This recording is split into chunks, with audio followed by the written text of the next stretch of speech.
So today we have a pretty special kind of hybrid version of the show. We are welcoming on the creators of the Juneteenth Unity Games. So first off, I appreciate you guys joining me. You're fully decked out in the Unity Games gear, looking great. So I appreciate that. I appreciate you guys taking the time out. And I want to start with the ladies. So either one of you can chime in here, Bariah or Kia, whichever one wants to start. Where are you guys from? Kind of give us a little bit of family background and, kind of let us know who you are. Hi, I'm Kia. I'm Brian. And we are originally from San Antonio. Well, I'm originally from Bryan, Texas. I moved to San Antonio, Texas very early on before high school.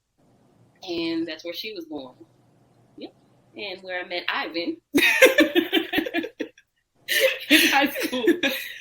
We ended up moving here to the DFW area when I was about 11 or 12.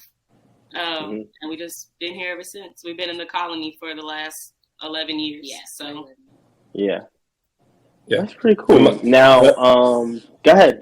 I think part of my story's been told, right? So San Antonio, born and raised, migrated into the Austin area to attend school. And spent a few years in the DFW area and then back to Austin where I call home.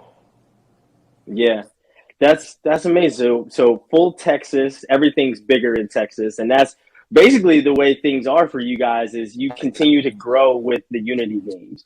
But before we even get to that, I need to know, what drove you to start the Unity Games? Is it and is there some sort of sports background that the three of you share where you said, you know what, sports has always been big for us. Let's bring a little bit of fun, levity, and competition and put this together. So I'm going to put that on Bariah. So I'm going to let you go ahead and finish that one. The idea of Juneteenth Unity Games came to us in 2020. Originally, it was just supposed to be a field day that I put together with my friends.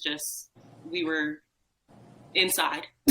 We were trapped inside because of COVID. Yeah. And so that's where the idea originally popped up. And then honestly, my aunt was like, oh, that sounds like a fun idea. I want to bring cupcakes. And I was like, we can have vendors. I took it to my mom and I was like, I was thinking about doing this. And she was like, we might be onto something here. So we went from there. And honestly, that's when the protests started happening in 2020 with George Floyd and everything. And with COVID and the protests, the world was just like really dark. Like everything was heavy. I was having Facebook arguments every day and it was just a lot. And so it was our way we decided to put it on Juneteenth to have it as our escape from reality. To where it was like, we get outside, we laugh, we play, we just have a moment to just be free from how heavy everything felt and bringing our community together because it's not something that's been celebrated in the colony until recently. And so just really, putting our culture on the front lines there. And she's an athlete. Obviously. I am an athlete. And her dad. And so the whole thing was to do it around the sports theme since that's her thing, Right. And the creativity of it all, because obviously she's a creative and artist. No, knowing that sport has historically been something that unifies, it was easier to try to welcome all walks of life to come together, to be together and learn together through lighthearted competition. Right? I'm an athlete. Bariah's an athlete. We kid Kia about her athletic career. But she's an athlete as well. so we thought it was very befitting of our passion for athletics and sports to bring everyone together around that cause. Mm-hmm. So it sounds like it was a family affair. You had people bringing cupcakes, you had your friends getting in on it. That first year, just seeing how people were responding to it, how excited were you, one, to put something together like that, but two, to see the response of, your family and friends wanting to be involved in something like this? It was really amazing because it started so small. It started just something for friends and family, but then we saw the potential to make it bigger. But we were afraid because we hadn't done anything close to that big before. But we wouldn't stop. We just said, this is what we want. And whatever we said, we made happen. And it turned into something bigger than we thought it could be. And it was amazing to see everyone come and enjoy themselves. Like, when we look back at the pictures, you almost want to cry. Like, we did that, you know, from nothing, we did that. And so it's really exciting. It was scary for a while. It was really scary for a while because you don't always see what's being talked about or who's going to show. And so we're putting all of our eggs in this basket, and we have no idea what's going to come from it. But for the first year, honestly, it turned out really well. I think we had about 350 people show, and that was pretty much just word of mouth. And so this year we were able to really push it a lot harder, and we've been watching it grow. So it's been really fun.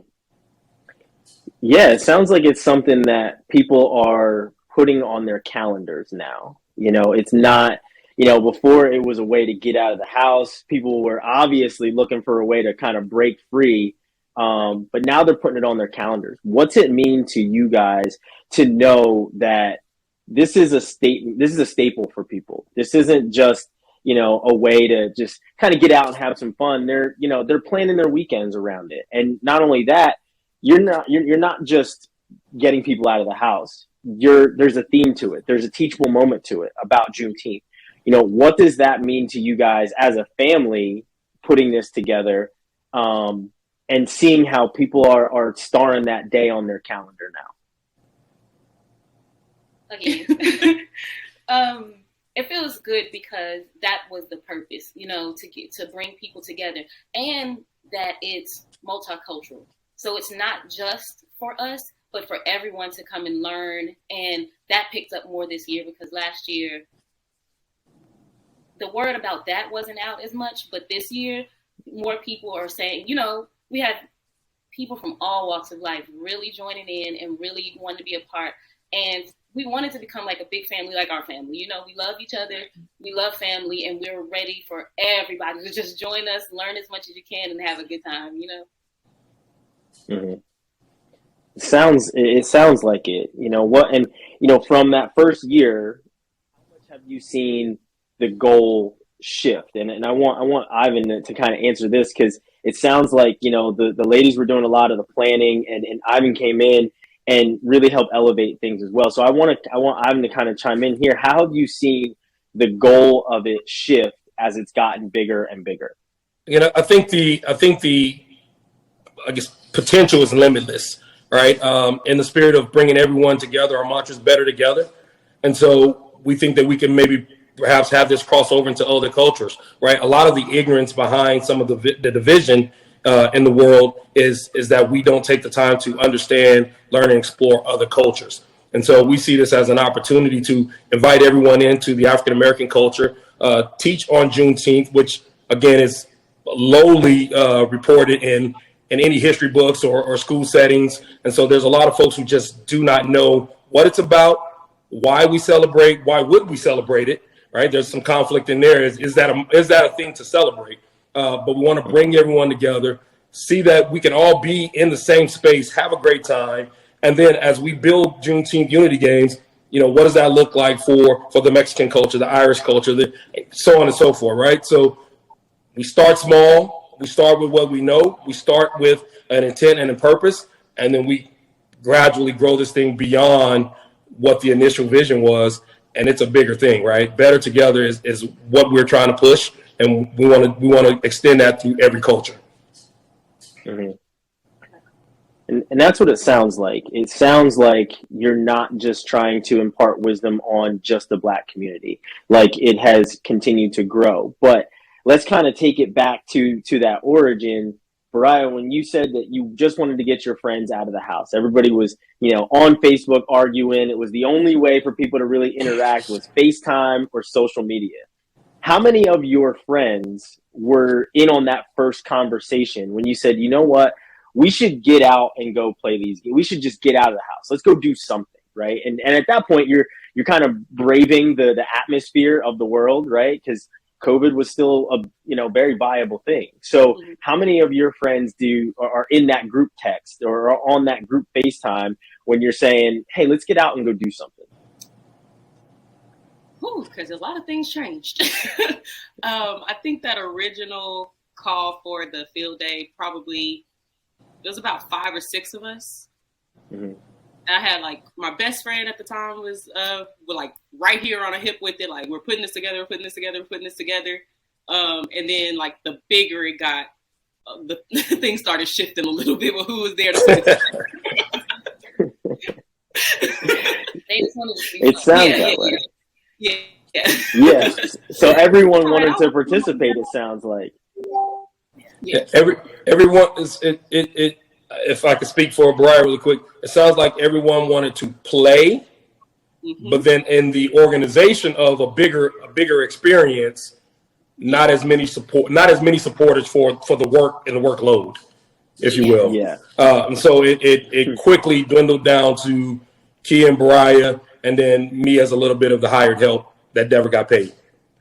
Right. And so we all went into our own separate bags to try to pull resources together that would help the event move forward.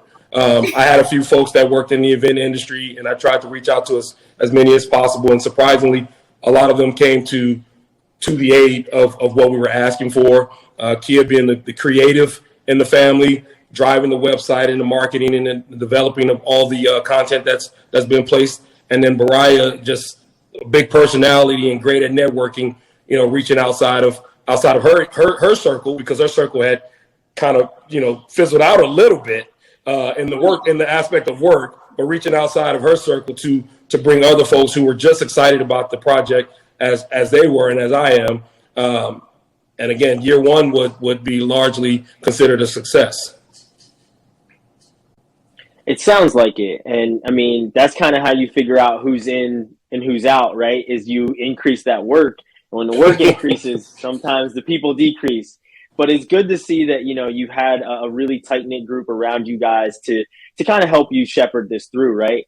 Now, Kia, I want to ask you a question because, we were at the onset, we talked about where you guys are from. And you said, I was here, we moved here, but I've always been in Texas.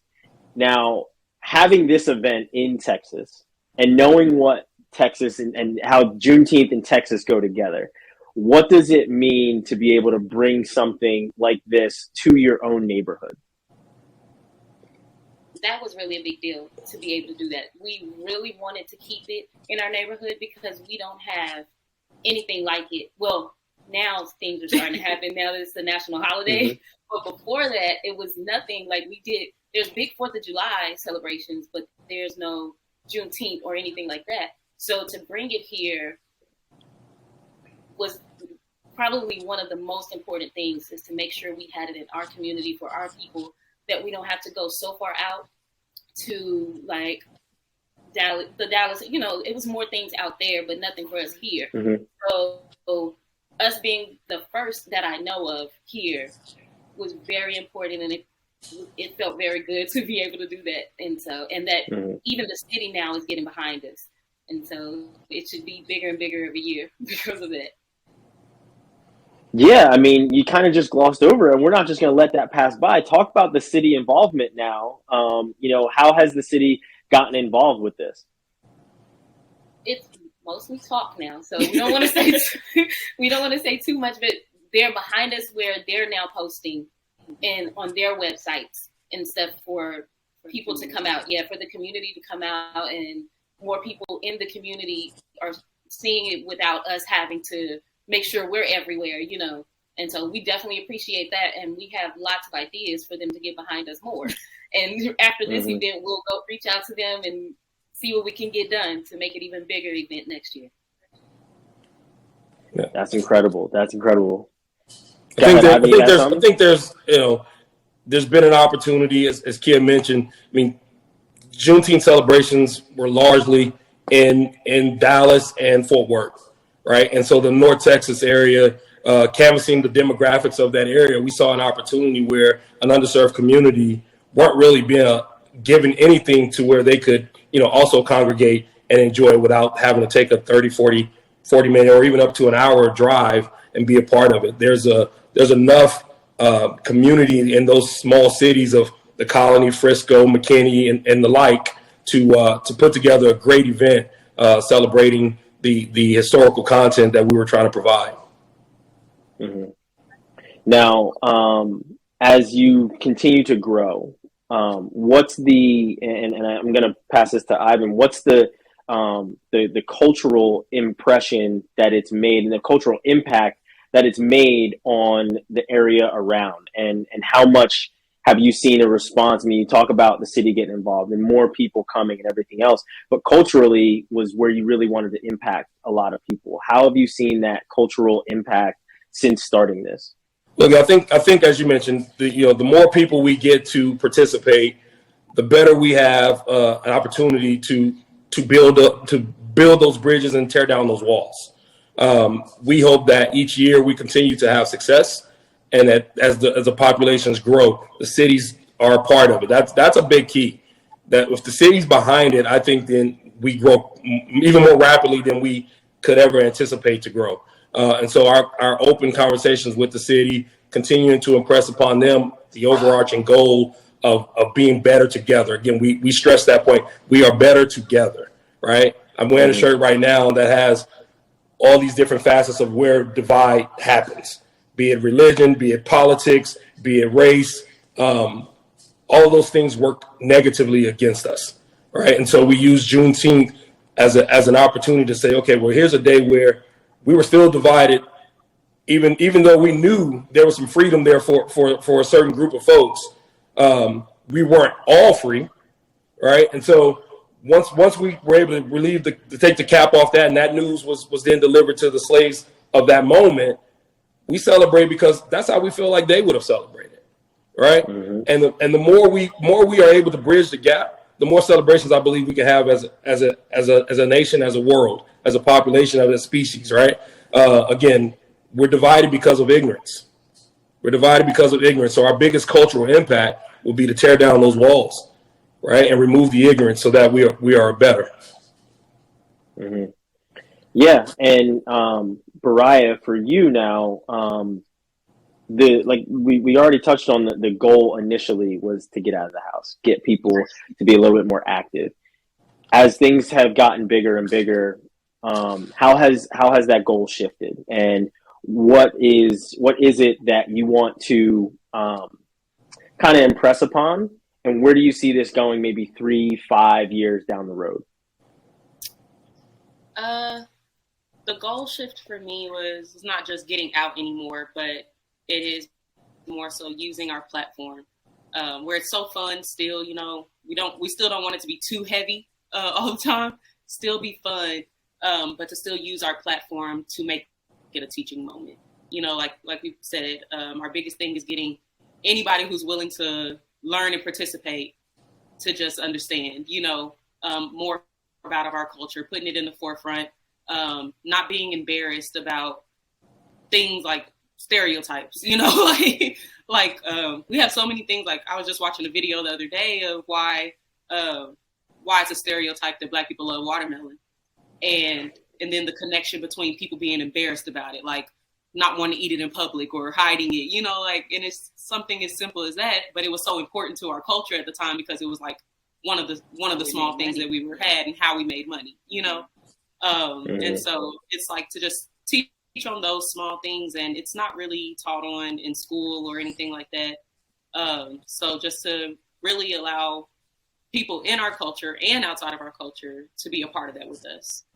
And in the next few years, I think that I wanted to just keep growing into where we are able to, make it more of like a day-long thing or a weekend thing, where it's kind of like a Essence Festival type goal, where you have just you have speeches, you have performers, you have a bunch of different businesses promoting themselves and seminars, how to build a better community. So I want to do things like nutrition classes and Yeah. Therapy, you know, like different sessions instead of just the boots, how we have it now, where people kind of stop through and see, because we added mind, body, and soul this year to promote culture or building for our people, you know. And I want to do it where it's more like seminars set up, and so you can sit with someone and learn to maybe garden, or you know, just things that will help us build. Because learning our history is great, and we want to make sure we keep that there, but we also want to be able to press forward, to go more towards the future. And so what can we do to better ourselves so that we can be a better community, you know? Mm-hmm. I love it. I think it's amazing. Lastly, we got to know when this is, right? So we've been talking about it this entire time. Now, let the people that are listening and watching, let them know when this is, where it is, where they can find you guys online. You're, like I said, you're wearing the awesome merchandise that you guys make, created by Miss Kia. That, you know, let them know all the details of, you know, Juneteenth Unity Games and where they can find out. Yeah, we can be found on our website, JuneteenthUnityGames.com. Our Instagram is at June19, the numbers, _unity. So June19 _unity. Our Facebook is Juneteenth Unity Games. We're going to be in the Colony, Texas, June 18th, 4 p.m. to 8 p.m. at Perryman Park. Come find us. That's awesome. That's awesome. I really appreciate you guys taking the time out. This was a ton of fun. I don't think I've laughed so much in an interview ever. This was a really good time. You guys got anything else for us before I let you go? We'd like to thank you as well for the opportunity to spread the news about Juneteenth Unity Games and our message and purpose. And I'll leave with better together. Better together.